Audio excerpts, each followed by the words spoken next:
Well, thanks very much for joining this afternoon. I know time and headspace is at an absolute premium, so very much appreciate you making the choice to come in and dive deep into transition finance at this event this afternoon.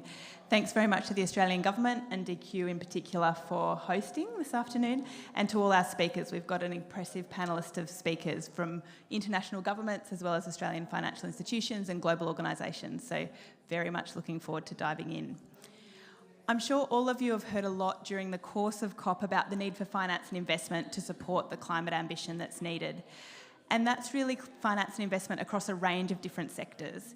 Sustainable finance to date has very much been focused on what is green, but I think increasingly you're hearing coming into these conversations that it's about finance flowing to support transition of hard-to-abate sectors in particular, and that finance and investment is as important as finance that is flowing to green activities. We need that finance for decarbonisation, and having some clarity and credibility around that definition of transition finance would help to unlock the trillions that are needed. At the moment, there are no global definitions of transition finance, but there's a lot of work happening across a lot of jurisdictions in a lot of international forums, and that's what we're going to dig into over the course of today. So for those of you who are in the room or streaming online, which there may not be many, it's 3 a.m. in Australia, but possibly watching afterwards, I'll start with a very brief introduction of the Australian Sustainable Finance Institute, and then I'll pass to Purdy Bowden for an introduction to the work that we've been doing in the Australian context on transition finance. So ASFI was established in 2021 by 21 financial institutions who are committed to aligning Australia's financial system with a more sustainable, resilient and inclusive Australia. It's great to have some of our members joining us here and on the panel this afternoon. We're now up to 44 members, and our members come from across banking, superannuation, asset management, insurance and financial services, some of the world's leading financial institutions, and collectively holding over 18 trillion in assets under management. We were established very much to bridge the gap between policy and finance, so more money can flow into climate, environment and social impact outcomes. We work closely with our members, and we also work very closely with the Australian Government on sustainable finance policy, both domestically as well as internationally, the policy and regulation as well as blended finance. At the moment, we're working with Australian Treasury on developing the government's sustainable finance agenda, and as part of that, developing Australia's sustainable finance taxonomy. We're bringing the expertise and execution power of industry together with policy, climate science, Indigenous perspectives, really to establish a credible science-based definitions of what sustainable and transition activities and assets are in the Australian context. So to give you a bit more information and to lead us into then the panel discussion, I'll invite Purdy Bowden to do a short presentation on that work.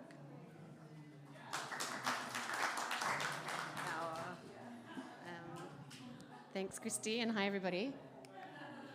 Look at that. The tech is just so highly functional here. I'm very impressed with the DQ team. So, as Christy said, I'm going to take you through the approach that ASFI has developed to defining and classifying transition for the Australian taxonomy. But first, some of you may be thinking, what even is a taxonomy? So let's start there just briefly. So a taxonomy is a financial tool that's used to classify economic activities and assets according to their sustainability credentials. And so for a taxonomy that's focused on climate mitigation, emissions reductions, it is a way to establish a common approach to determining which activities are green and which are not. So which are aligned with your climate goals in terms of your capital allocation and which are not. More than 40 taxonomies are in place or under development globally, with the most widely recognised and widely utilised one being the EU taxonomy. In 2022, ASFI led a scoping exercise because our members and collectively had identified that the lack of a taxonomy in Australia was a barrier to channeling capital into the activities that we needed to meet our emissions goals and under the Paris Agreement and our national emissions goals. And it was also a barrier to ensuring international investment into Australia. The exercise recommended that Australia develop an Australian Sustainable Finance Taxonomy, and in April this year, as Christy mentioned, the government announced that it would support the development of an Australian taxonomy. and that this would be led by ASFI, drawing on experts from across the financial sector, as well as our technical partner and friends at the Climate Bonds Initiative, with oversight from the Australian Government through the Australian Council of Financial Regulators. The taxonomy is part of a broader sustainable finance agenda that the government is rolling out that has a number of things on the go at various stages, in particular of note the introduction of mandatory climate disclosures, which will come into effect from the middle of next year. Taxonomy project kicked off in earnest on 1 July this year. We've got 75 people from across 62 organisations across finance, science, industry, academia, Indigenous experts and policymakers directly participating in this project. I think it's important to note that taxonomies can serve different purposes, and the choice of purpose and setting that really intentional objective and purpose for a taxonomy is important for many of the design decisions. So the purpose that has been agreed for the Australian taxonomy is twofold. One is to support the mobilisation of private capital for sustainable activities, and two, to provide a foundation for regulatory measures that address greenwashing and promote market transparency. So there's a mobilisation objective and a sort of regulatory and policy objective. Lots of information on this slide, and I'm not going to go through it all, but I just want to draw your attention to a couple of the things. So the first is the sectors that have been agreed for the taxonomy in terms of the coverage, which are built environment, energy, mining, agriculture, manufacturing, industry and transport. The other is the objectives. So taxonomies can be developed for a number of purposes and objectives. The focus, at least initially, for the Australian taxonomy will be climate mitigation. Over time, you could see that building out to include adaptation and resilience, nature and environment, and social impact. And you can see in here, in sort of innocuous-looking italics, that the taxonomy will have both a green category and a transition or amber category. So why transition?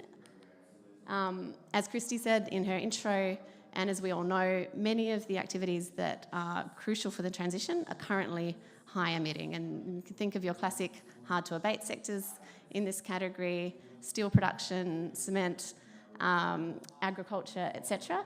They require a lot of capital, and at the moment, a lack of kind of clarity around what is legitimate transition activity and what is legitimate transition finance is a barrier to that capital flowing. So transition category is important, but how do you determine what goes into your transition category? There's no sort of universally internationally agreed approach to do this, and ASFI and the team working on the Australian taxonomy thought it was important to develop that at the outset.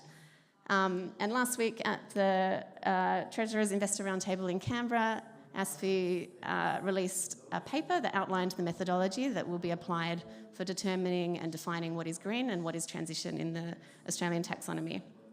Again, lots of squares on this slide, but the critical takeaway, or one of the critical takeaways, is that a core principle of the Australian taxonomy and of the transition methodology is it has to be credible and science-based. And that means aligned with the 1.5 degree temperature goal. There's just no point in having a taxonomy if you're just going to endorse business as usual under the guise of transition. It's not going to be internationally credible, and it won't serve the purpose of the taxonomy, which is ultimately to direct capital to those transition economies that are essential for decarbonisation. So the definitions as per the methodology that green activities are those that are already consistent with 1.5 degrees. So your renewables and afforestation activities fall into that category. For transition, it's those assets that have a really important continuing role in a net zero economy post-2050. They don't have low carbon substitutes, so we can't just substitute them out, but they can be decarbonised. Even if it's not currently economically feasible to do that, it's technically feasible to do so. And so with these assets, you can avoid the risk of lock-in. These definitions are assessed with reference to internationally credible 1.5 degree aligned scenarios. as the key tool for helping apply this definition. So where those scenarios indicate that an activity will phase down or phase out and that demand will dramatically decrease towards 2050, they're not ones you want to channel your capital towards, and they're not eligible for transition. So as a bit of a worked example, this is the IEA net zero scenario for coal, oil and gas, and you can see a dramatic decline in demand all the way through to 2050. Looking at the Australian context specifically, and this is the Climate Works Centre scenario modelling using the AusTimes model, and it's even more stark in the Australian energy sector that coal and gas really don't have a strong role to play after 2035, and they would not be eligible for transition. In contrast, you can see the IEA net zero scenario for chemicals, steel and cement. We're going to continue to need these things all the way through to 2050 and beyond at this point. So they very much have a role in the post-2050 world. There's no substitutes, and they must be decarbonised. They will be eligible for transition.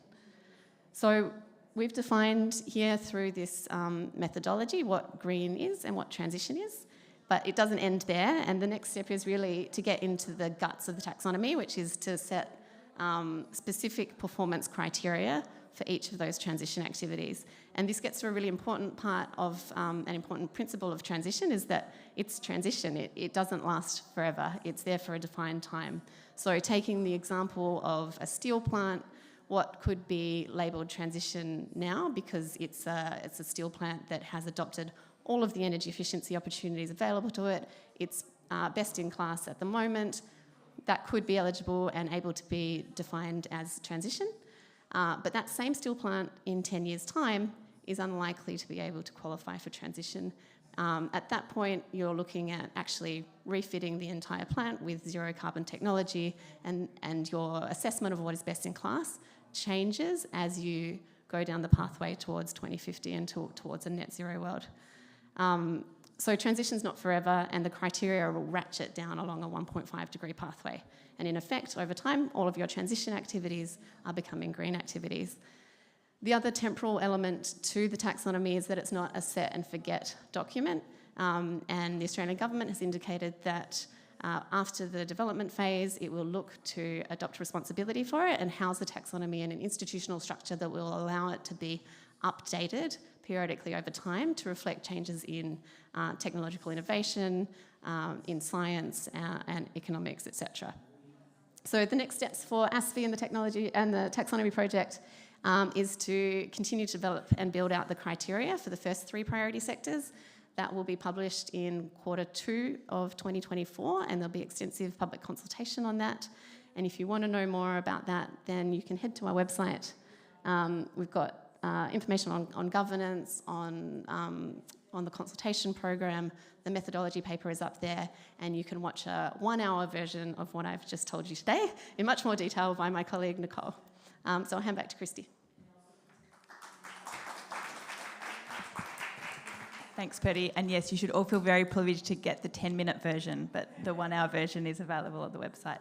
So I'd now like to invite our panellists up to the stage to join me for a discussion. We've got Sean Kidney, the CEO of Climate Bonds Initiative, Mr. Izuru Kobayashi, the Deputy Director General for Environmental Policy at the Ministry of Economy, Trade and Industry from Japan, METI, Adam Wang Levine, the Deputy Assistant Secretary for Climate, Environment and Infrastructure from US Treasury, Monique Miller, the Chief Investment Officer for Renewables and Sustainable Finance from the Clean Energy Finance Corporation in Australia, and Alex Matthews, the General Manager for Climate Strategy and Commitments from the Commonwealth Bank, also from Australia.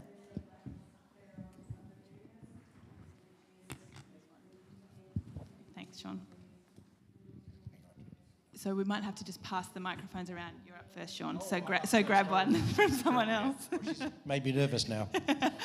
No, I'm keen to draw, because you work globally with many jurisdictions and sort of financial institutions through the work that CBI does. And CBI has really been at the heart of the technical work around the transition methodology, and the thinking that your team has been doing with the ASFI team has been really instrumental to where we've landed with this transition category and transition methodology. Be interested to hear what you're seeing globally on transition finance. What sort of trends are you observing? What's driving this? Well, you know, it's kind of simple in a way, right? we have a huge problem.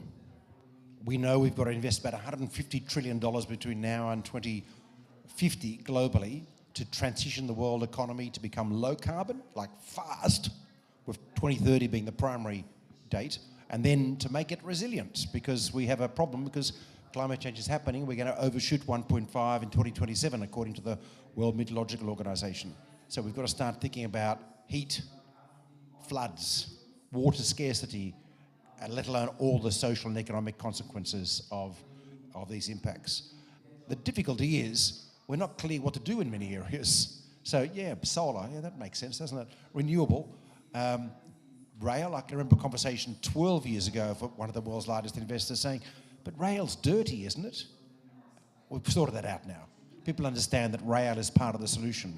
But now when we get to industrials, it's getting difficult. What do you do with steel? Steel is incredibly high polluting, frankly, as is cement, as are basic chemicals. And yet we need these things. We need aluminium because we've got to build wind turbines of it. So what do we do with this stuff? Well, it turns out there is a pathway. And these pathways are what we now call transition pathways. And this is lots and lots of industries. It also applies to agriculture and property as well.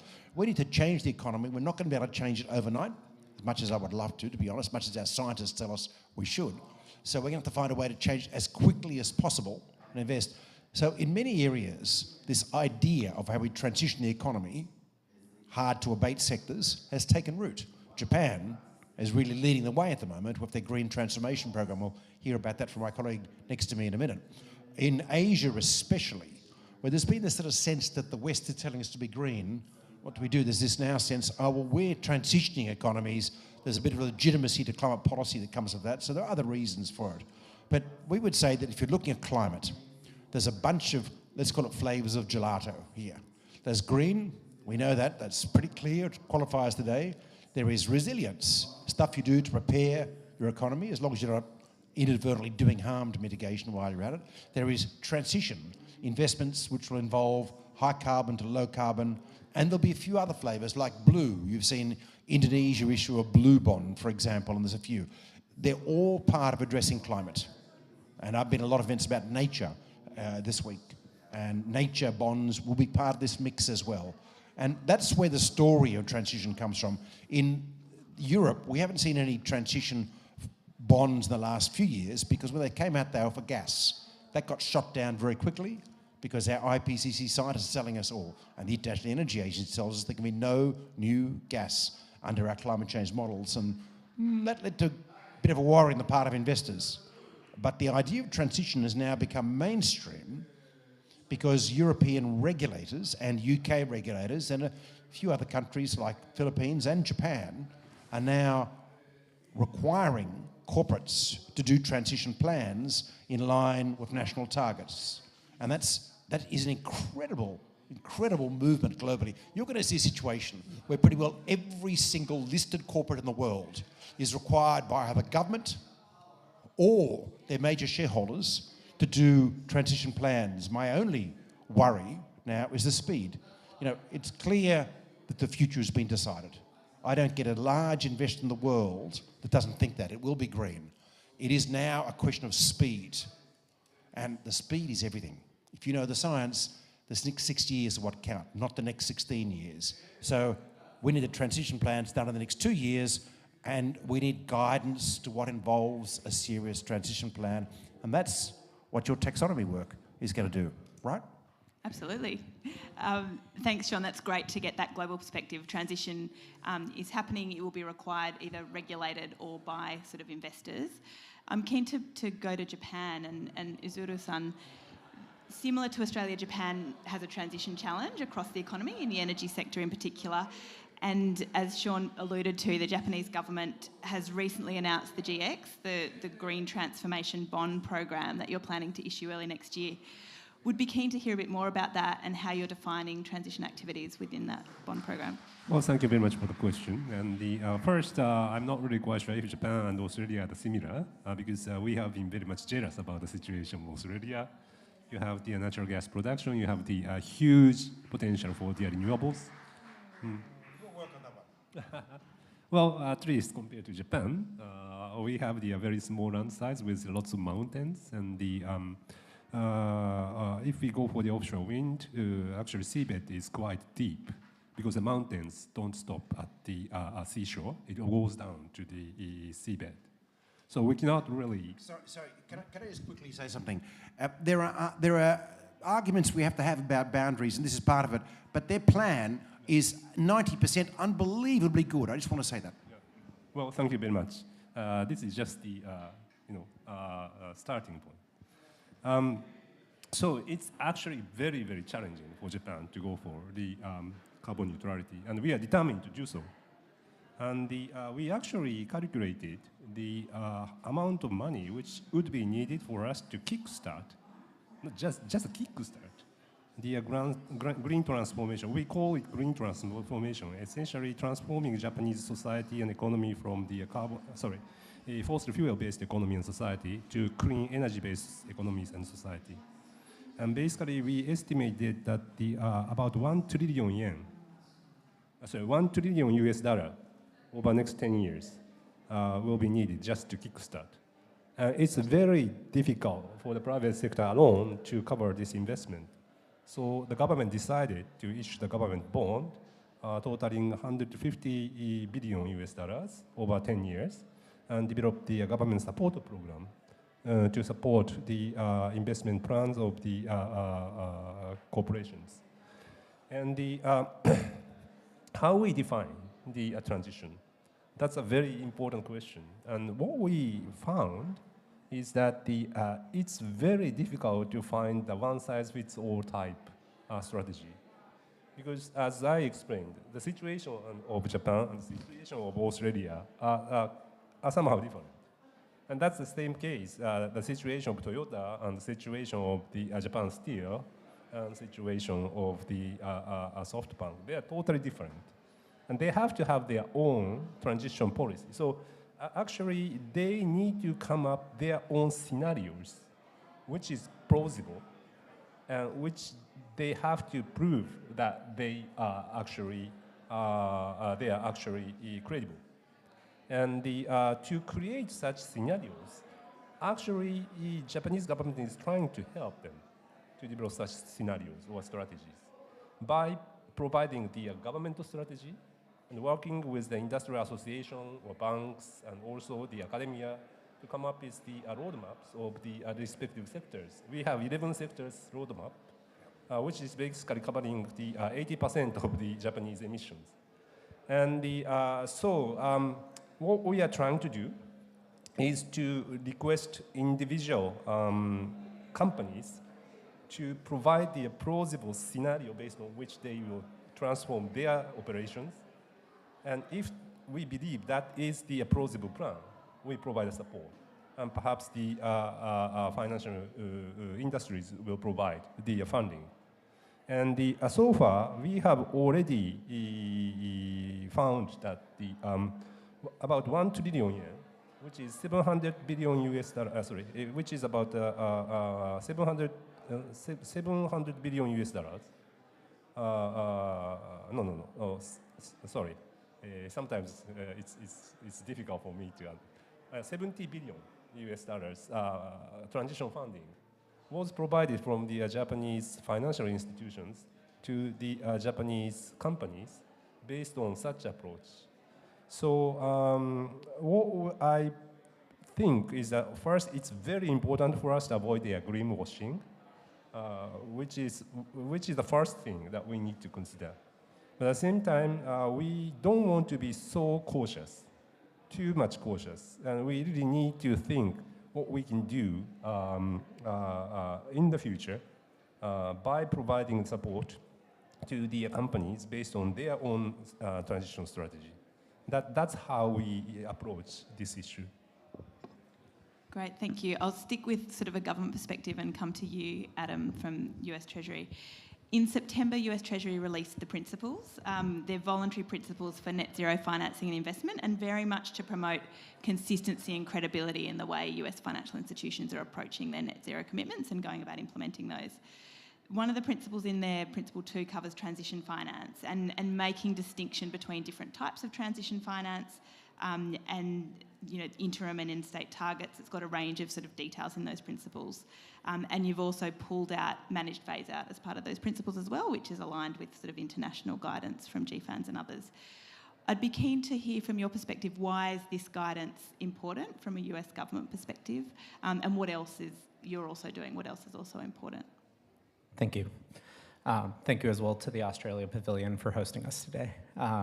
So maybe I might take a little bit of a step back. I know you asked about the principles, but want to focus on things that the US government are doing both at home, but also abroad. I'm the co-chair of the G20 Sustainable Finance Working Group, and I think one of the things we've been pushing for in the G20 in past years has been the rollout of a transition finance framework, which I think has very much shaped the global dialogue, and I'm joined here by colleagues including Vicky Gunderson, who helped largely shape those things, and I think that's been very important to us in working with countries like Japan, like Australia, and how we can support these efforts multilaterally. Bringing it back home, you rightly observed that the principles that we released are very much in line with how we think about transition finance. We saw that we needed to support the need to better define and rapidly scale transition finance as some of the motivation for why we released these principles.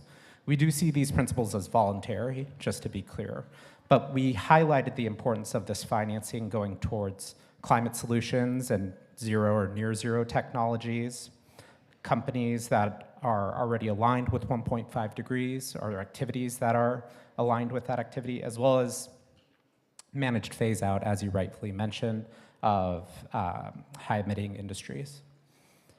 I think it's important to call out maybe a couple things that we're doing more specifically beyond what we're intending for the financing to go towards. And I think one important aspect of the principles that we released was transition plans. And I know there's been a lot of discussion about transition plans in a global context, but within the United States, we think they're a very important tool. We think of them more as a business strategy tool, but a way of potentially assessing how companies are managing their path towards net zero. I think a second thing worth calling out is obviously the Inflation Reduction Act, which we think can play a very meaningful role in thinking about how the US approaches transition finance. I think by some estimates, we're going to reduce total greenhouse gas emissions in the United States by over 40% by the end of the decade.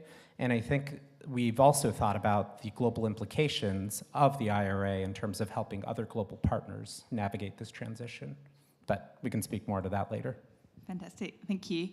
I'm keen to now move to financial institution perspectives on this. And Monique, I'll come to you first. The Clean Energy Finance Corporation, for those of you who don't know, is Australia's green bank, and they've got a mandate to support the net zero transition across all sectors in Australia, and very much work in a way that catalyses private capital to support Australia's climate ambition. You also play sort of a formal and informal quality assurance role in many parts of the sustainable finance market in Australia. So keen to hear from you. You've also, different parts of CFC has been really involved in the development of the taxonomy. So we'll be keen to hear your perspective on how more clarity around definitions of transition will unlock private capital to support Australia's net zero objectives. Thanks very much, Christy. So there's a couple of reasons I think projects like this are hugely important. One is that I'm formerly a lawyer, so I love definitions. I know when you're starting on a big negotiation of the world's worst group project, that having an initial starting point as to what an acceptable activity is really important. So we have a team of 140 people that spend all of their time thinking about green stuff, worrying about definitions. We have investments in infrastructure, we've invested in manufacturing, and that highly specialised team of people, we don't always agree on what is a transition opportunity. And with the scale of investment that's needed to really turn the ship, I think we heard from Bloomberg yesterday, it's 193 trillion just in the energy mix alone. What we need to do as investors is get that investment into the most thinly resourced part of the market that's the most liquid. So that's the bonds market, it's the listed equities market, it's the superannuation market. And those teams don't have 140 people to argue about definitions, right? So they need to rely on the experts that have done the heavy thinking, that have come up with a framework. So I think it's really important so that people can understand at those really highly liquid and simpler parts of the market, what it is that's okay to invest in if they are claiming that they're investing in a net 1.5 degree scenario. Secondly, I think it's of great value to board members. So we have board members that sit on a range of institutions, including in the transition sector, and having some veracity from a group of experts as to what is the pathway that is relevant in that particular sector of economy, given the amount of focus from shareholder activism on boards, I think is really, really meaningful. So I think the having the transition piece in the room is hugely important, and that's been a big theme of COP generally, where there's new people in the room compared to who were there 20 years ago, but the sectors that you mentioned are absolutely critical to the transition, and so being able to include them in that finance taxonomy, I think is really important, whilst excluding those that are absolutely incompatible with the 1.5 degrees. It's a really interesting point that you made about credibility of transition plans and these definitions helping in the assessment of credibility of transition plans. I'm keen to come back on that question, but I'll bring Alex in first. So you're from CBA, Australia's largest bank. You've got operations across retail, business, corporate, institutional, and you signed up to the Net Zero Banking Alliance quite a while ago now, and as part of that kind of have a commitment to support transition to net zero by 2050. From your perspective, what are some of the challenges in getting more private capital flowing into Australia's transition in particular?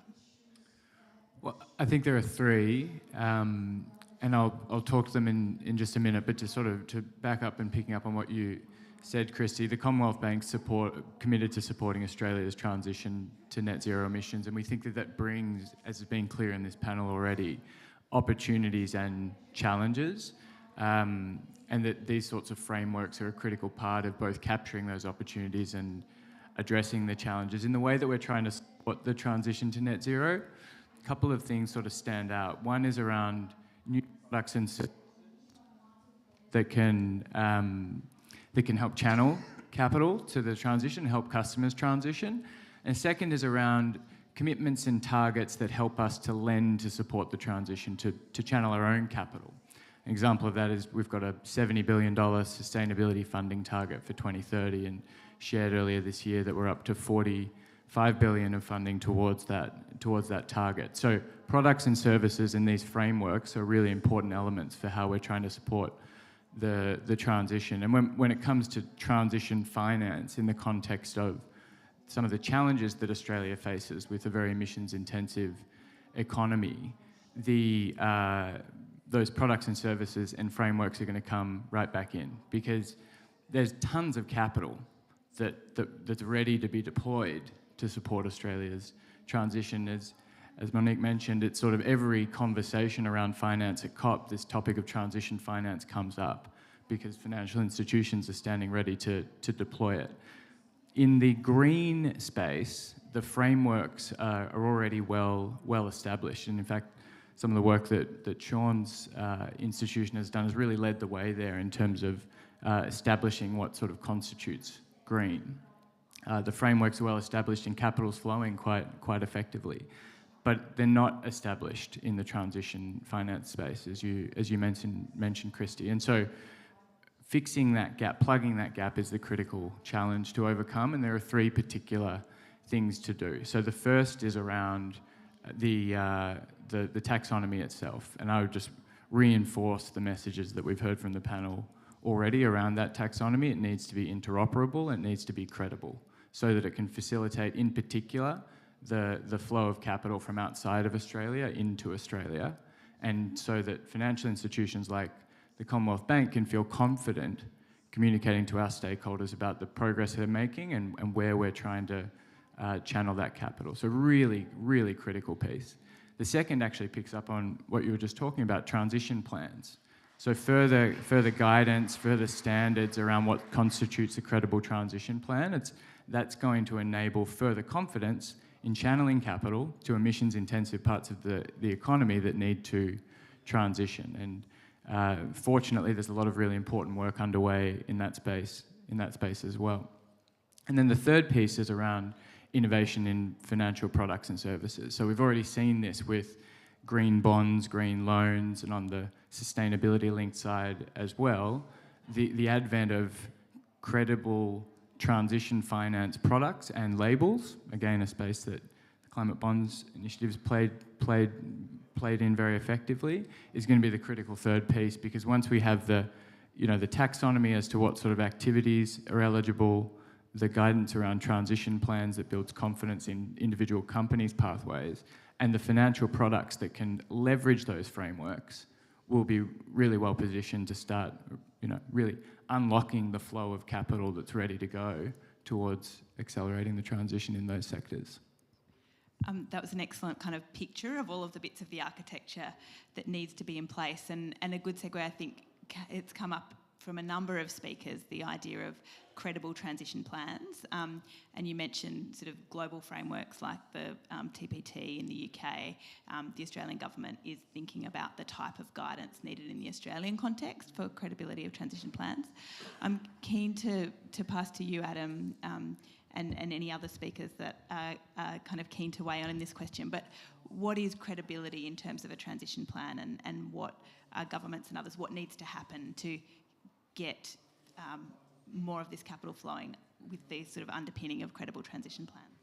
Yeah, I might, maybe also I wanted to bubble up a little bit to maybe talk about some of the questions that we were confronting when developing our principles, and I think they dovetail a bit with how we think about the credibility of transition plans. I think just one of the things that we found as the US Treasury was we were often asked how do you determine whether or not something is transition finance, which I think goes to a lot of the discussion. And while we proposed a high-level definition of transition finance, we found that it was hard to find sufficient industry consensus to propose something more specific. And so I think this is an area that we're continuing to look at in terms of defining how we look at the specificity as well as credibility of some of these tools. I think another area that I might also focus on is I think we're also trying to think through some of the metrics and targets that you can assess for some of these things. I think one area in particular that we're trying to think about, and I think is an interesting avenue to explore, is the potential for non-binary targets, where it's not this or that, but trying to think through a more nuanced approach to what is transition finance. Can you talk in any more detail about what that would look like? I might let the other panelists join me in fleshing that out. I'd be happy to maybe just share a couple thoughts on that question of credible transition plans, and also reinforce the value in guidance and standards, because even in the Australian context, we're already seeing numerous financial institutions that are setting transition plan expectations for their clients, including the Commonwealth Bank for certain clients.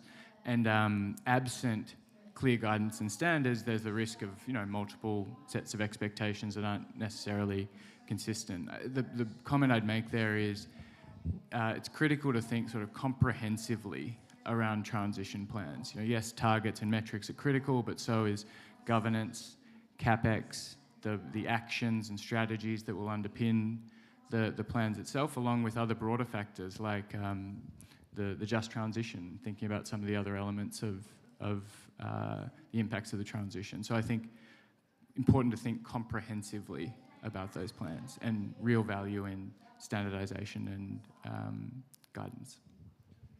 Can I just take a short moment to savour this incredible moment we're in? One of the world's largest banks talking about transition. In fact, at a meeting of executives of the Commonwealth Bank not that long ago, they led off the discussion by saying to me, we now see our role as to help our clients transition. And I'm thinking, my jaw dropped. It was incredible. The US Treasury, where Janet Yellen, I can only say, is incredibly committed to 2030 targets, not 2050, 2030 targets, who steered the IRA. Yeah, it's got some problems with it. The IRA, thank the Joe Manchin's got a few boondoggles for gas in it. But, it is revolutionising the industry and the world. And then the Japanese government, which has stepped up with this incredible program of R&D, including areas that are controversial around the world. We've seen the ammonia stuff. Well, actually, the R&D on ammonia is breathtakingly interesting. that looks like there's going to be some breakthroughs in how we can get our net zero pathways in transition because of the investment. Now, I mean, this is a special moment, everyone. If you've been to a COP before, you know, we have never had this before. We have never had this. Howard Bams, you know what I mean? This is just like amazing. I just want to say that. That's a transition in its own right. This COP is a COP of finance and a COP of ministries of finance and treasuries, not a COP of ministries of climate change. And that's the thing that is the real transition. In the meantime, we need the guidelines, we need the work, and that's what the Australian taxonomy will do. And the Japanese government, of course, with its GX program, has a taxonomy.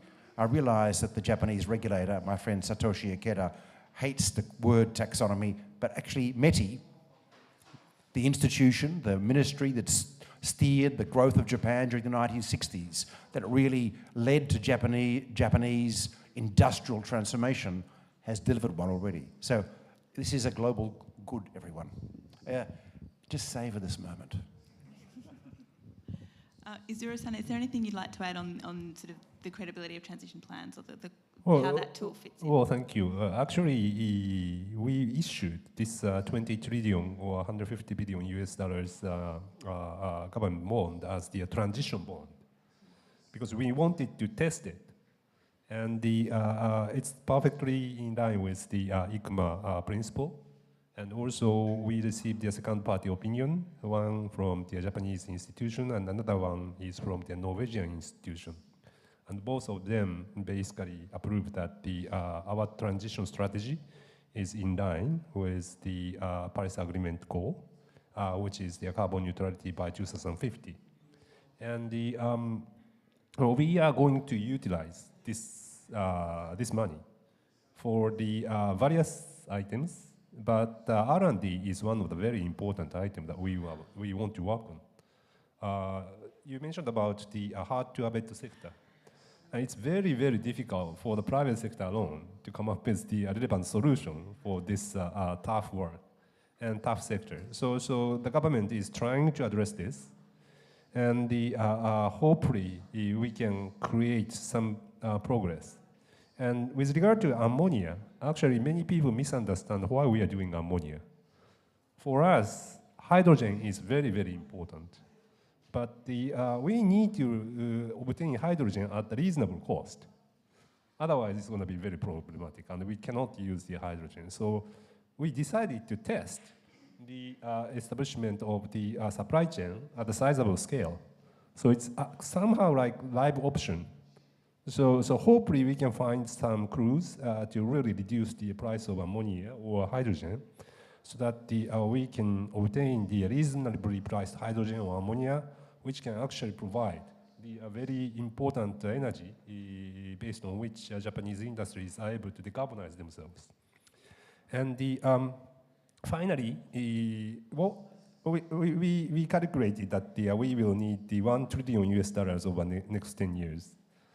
And well, it was a huge amount of money, and we tried to discuss, we actually discussed how we are able to mobilize it. And we found that, of course, it's very important for us to understand the consequence of rising temperature. It's catastrophic, but that's not enough. Because, for example, in case of Japan, we are just 3% of their global emission. And even if we go for the carbon neutrality, does it mean that we are going to be free from the influence of the rising temperature? That's the question. And can you use $1 trillion US dollars for this? That's a question we need to ask to ourselves. So what we decided was that we combined 3 items together. One is decarbonization. Second, economic growth, economic policy. Third, economic and energy security. And I think US IRA is exactly like that.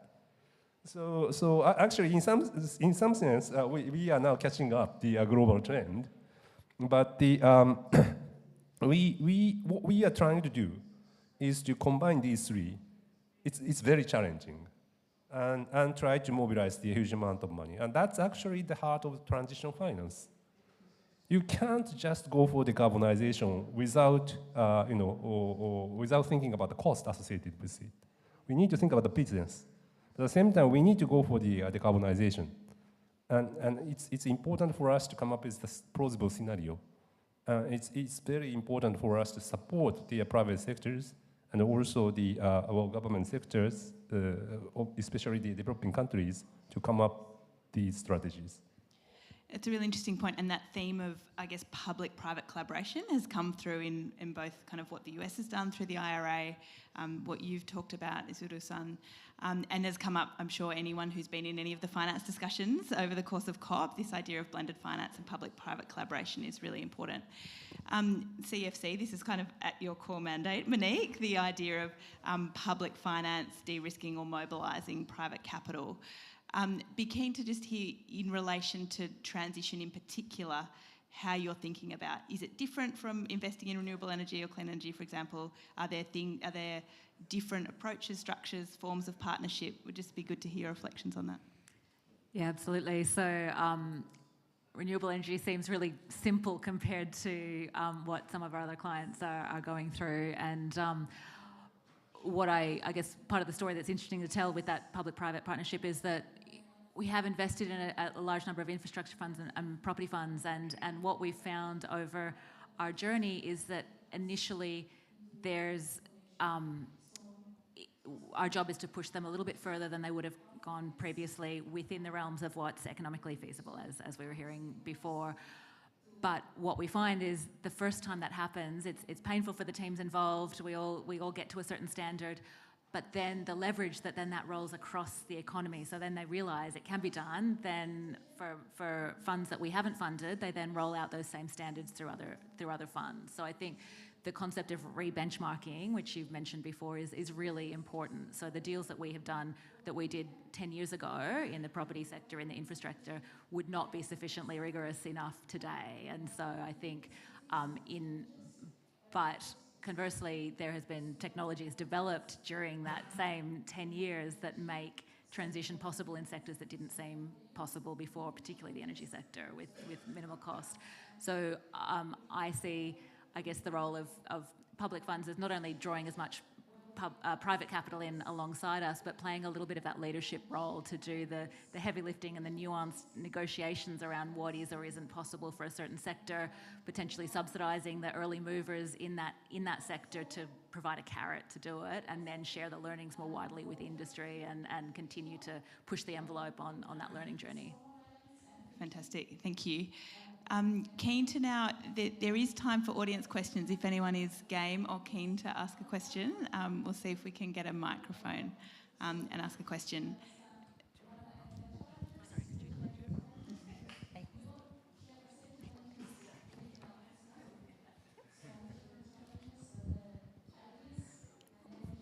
Hi, thanks so much for that really insightful panel. I wanted to ask each of you, what does transition finance and a managed phase out look like in the oil and gas sector? I think it's a particularly difficult one in it because of the issue of stranded assets, and also, at least in Australia, there's the trailing decommissioning liability. It hasn't been able to attract capital in the way that other sectors like the coal and power sector have been able to, as we've seen with like Origin Energy and AGL as well. So yeah, I was wondering, what does a credible transition pathway in the oil and gas sector look like to you? And please don't say CCS. Thanks for the question. We might take another question. Oh, sorry. Can you just identify yourself and then we'll get there? I'm Faith. I'm a student at the University of Melbourne, and I'm with Global Voices. I'm actually writing a policy paper on credible transition pathways for the oil and gas sector. So keen to hear your perspectives. Great. Thanks, Faith. We might just take one more question and then I'll pass to the panel to Kurt, I think. Hi, Kurt Winter from the Carbon Market Institute. A couple of related questions around the taxonomy in Australia. So the Australian government's also developing decarbonisation plans for real economy sectors. Interested to know how the taxonomy might interact with those. And then from a science perspective, how can the taxonomy support a 1.5 degree pathway? Excellent. I'm happy to take the taxonomy questions, but I'll see if any of the others want to weigh in on that, or the panel, the previous discussion about oil and gas in particular. I'm happy to just quickly say very, very supportive of the sectoral pathways work. I think it's critical and very helpful from the point of view of driving a kind of coordinated transition. And I think in the context of the oil and gas sectors, it's important to sort of turn to the science and credible modelling. So whether that's from the International Energy Agency or locally in Australia, the Australian Energy Market Operator provides a perspective on the sort of role for gas, for example, in the energy system. And so starting with those sort of credible science-based modelling is the right starting point. Just a comment. Sorry, an energy major on some renewables investments. I also sit on the APA Stakeholder Advisory Board. What we see them trying to do, I suppose, is to follow the customer, I guess. And so the customer is moving from petrol to electric vehicles. We see Ampol looking at very strong opportunities in that space. We see APA bidding on electricity networks to try and really follow the customer for their end product is energy, and the customers are moving for a whole range of reasons. And I think that there are technologies which you mentioned that apply in a business as usual scenario, but I do think that particularly in the renewables sector, some of the very biggest investments have been made from those energy majors who are transitioning by effectively following their customer demand into renewables and into EVs. If an entity is making investments in the right kinds of things for the future, AGL investing in solar, they can do, that counts, that's qualified, that's important, and that can be a use of proceeds bond. If it's making investments in oil and gas, it's difficult. We take the IEA net zero pathway as the primary guidance. The taxonomy is 1.5 degree focused. So let's be very clear about this. But of course, to get to 1.5, noting, by the way, we're going above 1.5, we're talking about getting it back down. And if you look at the inevitable policy response work under the Principles for Responsible Investment, you'll see the pathway mapped out along those lines. Is challenging, it's hard. Where there have been some new gas, and the METI GX plan as part of this, there is, with that, also an ambition to replace gas with other low-carbon fuels as quickly as possible. In other words, in line at the IEA net zero pathway. So in the Singapore taxonomy that was published a few days ago, Singapore will build 4 new gas-fired power stations. It's a pain in the neck, to be honest. I wish we had that DC cable to Northern Territory sorted out, but we don't. So, but what they've done is they've committed to shifting to low-carbon gases by 2035. Not the IEA net zero. They don't know quite how they do it. They're just going to do it, and they're investing in hydrogen and ammonia as part of it. In Japan's case, there's a lot of R&D going towards replacing gas with ammonia, green ammonia, very important to note, which actually looks extremely promising. I've seen the demo. It's like amazing. Who would have thought it a few years ago? So where you see investments in gas, they are extremely contained, constrained, and limited under the taxonomy approaches and under these plans. They are not talking about creating 30-year assets that continue to emit fossil fuels. That's the important point to note here. There is that going on outside in some of those buildings, I appreciate, but the great principle of taxonomy in every country in the world, and where there's 50 taxonomies underway at the moment around the world, is science-based and 1.5 degrees Celsius aligned. That gives us some hope and some confidence, even though we might see some, arguments at the edges about how to make something work here and there. Which is actually a perfect segue into a short answer to your question, Kurt, and more than happy to have a longer conversation about this. But if the sectoral plans, which are government policies that will bring down emissions in the 6 priority sectors, if they're 1.5 degree aligned, then they will align with taxonomy criteria. But international capital markets and the international credibility expects taxonomies to have that scientific basis. So I'm more than happy to talk further about that. In wrapping up, keen to pass to our panellists. I think we've talked about a range of different issues, but something that comes up a lot is interoperability and alignment between these definitions globally. I might start with you, Adam, given your role on the Sustainable Finance Working Group. What's next? Where does this go so that we can get both sort of credibility but the detail at the country level that is needed to support the transition at the specificity, as you talked about, but as well can globally align and harmonise as much as is feasible. And then I'll go to Alex and then work down, but might start with you, Adam. So at the US Treasury, we've been thinking a lot about the interoperability of a lot of these approaches and maybe bringing it back to the G20. In terms of Brazil's agenda, we'll very much be looking at how what different jurisdictions are doing can fit together and how we think about the interoperability of these principles. And maybe just expanding on that a little bit, just in terms of how confusing this can get, and particularly for emerging market and developing economies, ways that we can help them think through this. We actually, at the G20, launched an initiative called the TAP, which is actually providing capacity building for emerging market and developing economies to think through how they approach some of these things as they think about their climate transition. Fantastic, because I know in Australia we're getting increasing numbers of requests from countries, particularly across Southeast Asia, so it's great to hear that there's some of those multilateral initiatives to support emerging markets as well.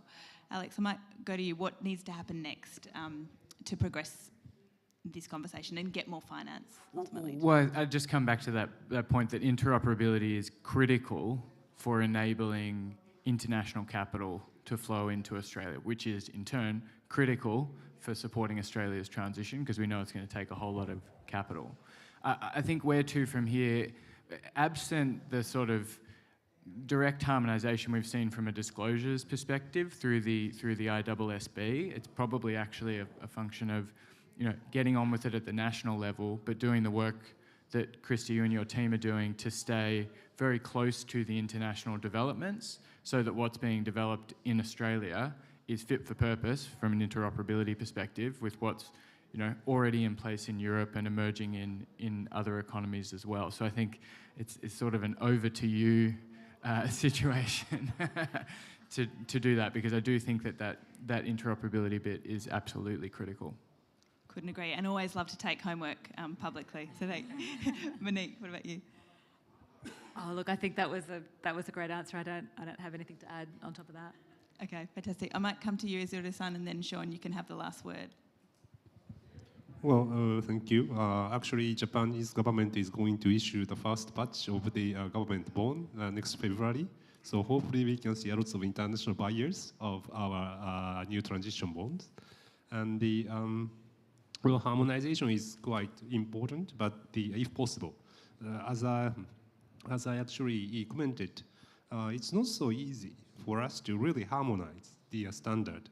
I think more important is we follow the same principle. We need to develop we need to see the plausible strategy, plausible scenario based on which companies are able to decarbonize and the countries are able to decarbonize to make sure that we can receive their transition finance. And how to develop these strategy and scenarios, there are many ways. And we need to refine ourselves to be able to come up with the good strategy, good scenarios, so that we can get more money for the decarbonization. The challenge we face is extraordinary, right? Let's not underplay this. To get emissions down at the level we've got to get emissions down in the next 6 years, and the next 25 years, is utterly unprecedented. There's even World War II, and the mobilisation of World War II is a drop in the ocean compared to what we're talking about across the whole planet here. We have a start around this table. As I said, save at the moment. You'll look back in future years and you'll think, whoa, that's where it really began.